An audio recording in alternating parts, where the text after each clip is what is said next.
السلام عليكم سودو داوده وقتي وعن بانكو رجينيا waxaan doonayaa inaan sharxo maanta film lagu magacaabo Sicario 2 balse intaana muuqaalka guda galin waxaan aad kaaga codsanayaa in commentiyadii aan soo qaadan jiray aan u weeciyay dhanka dambe ee muuqaalka si xiisaha muuqaalku uusan nooga kala go'in ogowna commentiyada maanta aan soo qaadan doono way ka xiisan badan yihiin commentiyada hore sababtoo ah su'aashan aad baa lagu raftay hadaba muuqaalkan guda galno filmku waxa uu ku bilaabanayaa meel u dhow xuduudda wadamada America iyo Mexico ee Texas waxaan aragnaa koox boolis oo ceersanaya wiil dhalinyaro ah oo isku dayay inuu ka gudbo xuduudda waxa isla markiiba dhacday in koox kale oo booliska ay qabtaan wiilkii balse in yar kadib waxa meesha ka dhacay qarax weyn dhanka kale filmku waxaan aragnaa dukaan weyn oo ku yaala magaalada Kansas koox burcad ayaa ka geysanaysa qarax kale gudaha dukaanka taasoo sababtay in dad badan ay ku dhintaan oo ay ku jiraan caruur waxaana taasi sababtay in mas'uuliyiinta magaalada ay ka argagaxaan isla markaana TV-ga waxa ka soo muuqday madaxweynaha waxa uu sheegay in tahriibiyaal badan ay ka soo tilaabeen xuduudda Mexico inta kadib waxa la magacaabay nin hore burcada uga tirsanaa oo lagu magacaabo Matt inta kadib waxaan aragnaa Matt oo wareysanaya nin kamid ah burcada oo ay soo qabteen booliska waxa lagu magacaabaa Bashar sidoo kale waa ninka ugu sareeyay ee soo galiya burcada gudaha dalka America waxa uu ka codsaday inuu u sheego dhammaan dadka la shaqeeya iyo madaxdiisa ama inuu baabi'in doono dhammaan qoyskiisa oo uu qarxin doono laakiin Bashar iskuma dayin xitaa in hal eray uu dhaho inta kadibna Matt waa uu ceejinayaa wuxuuna tusayaa qoyskiisa oo xiran dhanka kale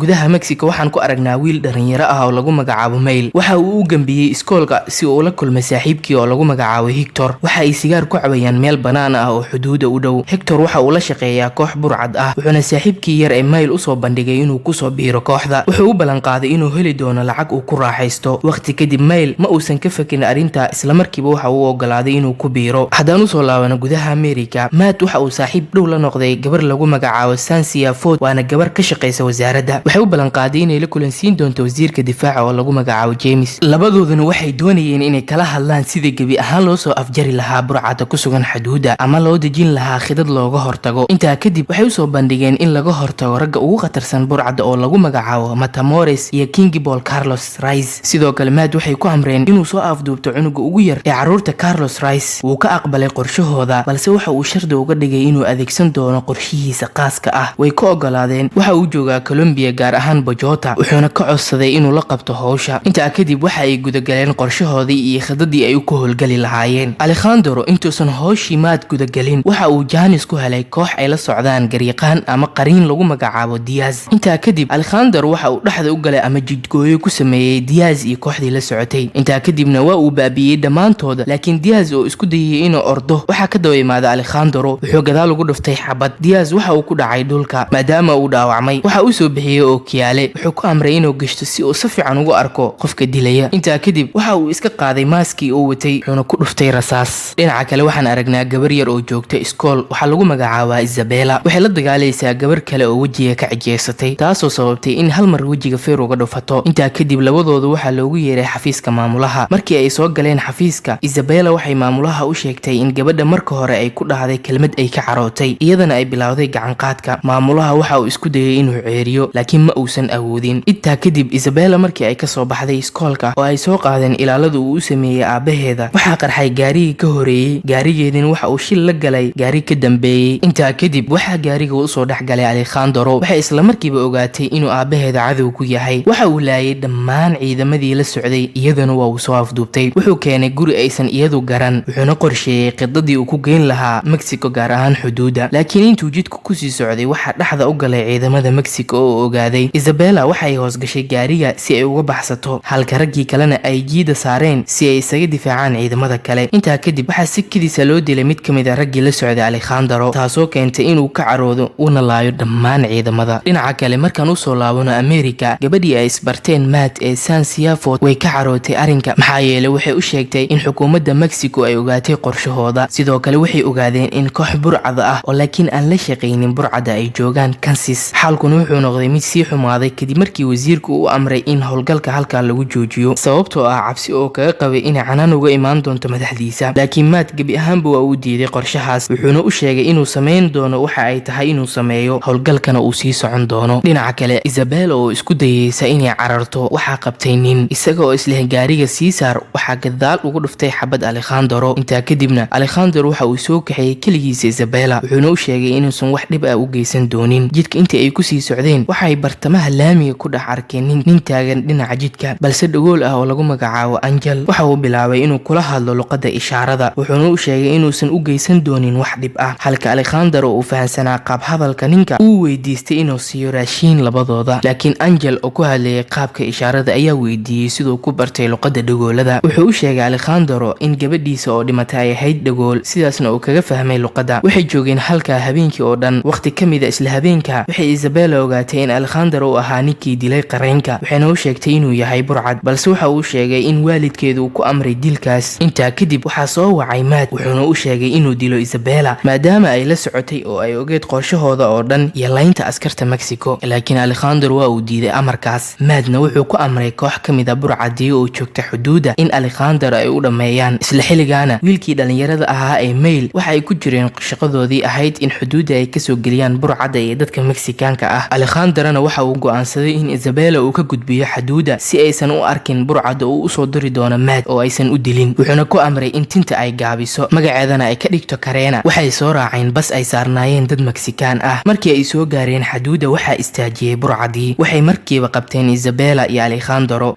waxay u sheegeen inuu ku wareejiyo Isabella oo ay siiyaan lacag yar, laakiin waa uu diiday falkaas. hogaamiyihii ayaa isla markii wiil yar oo agtaagnaa ku amray inuu dilo Alejandro, balse waa uu awoodi waayay inuu dilo. waa uu cabsaday, laakiin isaga ayaa la dilay. kadib waxaa biskoolada loo dhiibay wiilkii dhalinyarada ahaa ee Mail, wuxuuna faray inuu dilo. intaa kadib Mail waxa uu Alejandro xabad kaga dhuftay daanka. markii ay ogaadeenna inuu dhintay ay iskaga carareen meesha. intaa kadib Matt oo la socday arrinta waxa uu amray in howshu ay tahay waqtigii burcadda la soo gabagabayn lahaa. dhankii kale burcaddii dishay Alejandrona waxay soo aadeen meel ka fog xuduuda, balse markii ay sii socdeen cabaar Mail waxa uu bilaabay inuu la murmo kooxda, wuxuuna u sheegay inuu ka haray gaariga oo uusan sii raaci karin, wuuna iska tuuray. isla xilligaana Matt iyo kooxdiisa oo wata diyaarado iyo baabuur waxay jidgooyo u galeen ciidamadii burcadda. Matt waxa uu laayay dhammaan burcaddii, wuxuuna soo qaaday Isabella si uu u geeyo America. dhanka kale Alejandro ma uusan dhiman, balse waa uu dhiig baxay waana uu miir daboolmay. cabaar kadib markii uu soo naaxay waxa uu iska furay xarigii uga xirnaa gacanta, kadibna waxa uu soo gurguurtay gaari ay ka tageen burcaddii. intii uu kusii socday jidkii dheeraa waxaa ka hor imaaday laba nin oo burcada oo wata gaari. waxay isku dayeen inay dhibaateeyaan, balse waxaa la kacay qarax. waxa uu iska sii watay gaarigii ilaa uu ku dhacay jidka dhinaciisa. uu awoodi waayay inuu sii wato gaariga maadaama uu aad u dhig baxay. sanad kadib waxaan aragnaa Mail oo jirkiisii shaabadeeyey. wuxuu soo dhexgalay maqaayad. waxa uu la kulmayaa Alejandro oo ay ka muuqdeen dhaawacyadii, balse waa uu ka raystay markaan. filimku waxa uu soo dhammaanayaa Mail iyo Alejandro oo maqaayadda ku wada sheekaysanaya. kadibna Alejandro waxa uu barayaa Mail sida loo noqdo dilaa halis ah. haddaba sidaan hadaay hore usoo sheegay, waxaan eegi doonaa kommentiyadii kasoo jawaabay su-aashii ku xusneyd muuqaalkii hore. aad baan ula dhacay kommentiyadiina waad ku mahadsantihiin, inkastoo jawaabta la haleeli waayay in badan. cabdiqani qadar waxa uu leeyahay tooska hay lee uu yidhi walaal.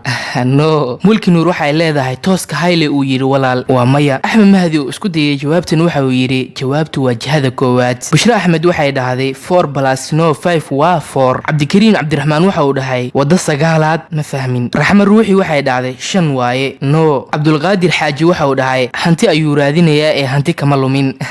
sorry bro, waa la isku dayayaa jawaabta, balse waxaa moodaa in dhinacii jawaabta aan loo yara leexanaynin. liibaan cabdulaahi waxa uu leeyahay 4 waaye. maya. liibaan jaamac waxa uu leeyahay jawaabtu waa jihada koowaad. no. cabdulaahi faarax waxa uu dhahaa hortiisa. fartuun maxamed waxay leedahay 5 waaye. no. asma xasan waxay leedahay jihada 4 lee ahayd, ma laha xagga dhagax yaalo. abshirmaan waxa uu leeyahay jihada 4 waaye ee ma ahan 5. waxaa moodaa dadku inta badan inay raacayaan hab qoraaleedkii su-aasha ay ugu qorneed dhagaxa oo ahayd 4+5. reer YouTube ama asxaabta ku xiran kanaalkeena inta badan waxa ay isku raaceen jihadu waa 4. haddaba aan eegno asxaabta ama comment ku dhigliyaasha dhinaca Facebooka. qof ay ugu qoran tahay Maxamed Shariif waxa uu dhahay ninka markii hore ayuu dhagaxa meesha dhigay in markii uu hantidiisa soo raadsado uu meesha ka helaya. bro waa isku dayda laakiin maya. sayga qof ay ugu qoran tahayna waxa uu leeyahay waxay xad la eg u jirtaa dhagaxa hoostiisa 4+5 = 9. 9 ayayna u jirtaa. sorry bro adnamaadan garan waa isku dayday. qof ay ugu qoran tahay Ixsaan Cabdullaahi waxa uu leeyahay meeshii uu marka hore maray ayaan ahayn meesha uu dhagax yaal. qof ay ugu qoran tahay Maxamed Jaamac Ishaaq waxa uu leeyahay dhagaxa waxa uu yaalay meesha marka hore uu maray, marka dhagaxaas hore ayuu u soo maray haddana wuu xasuustay meeshii uu hantidiisa taalay. fikraduhu aad bay idinkaga soo burqanayaan, jawaabtuna waad isku dayaysaan, balse waa basiid ma aha mid weyn. gabar ay ugu qoran tahay Diamond sida hooyadeed.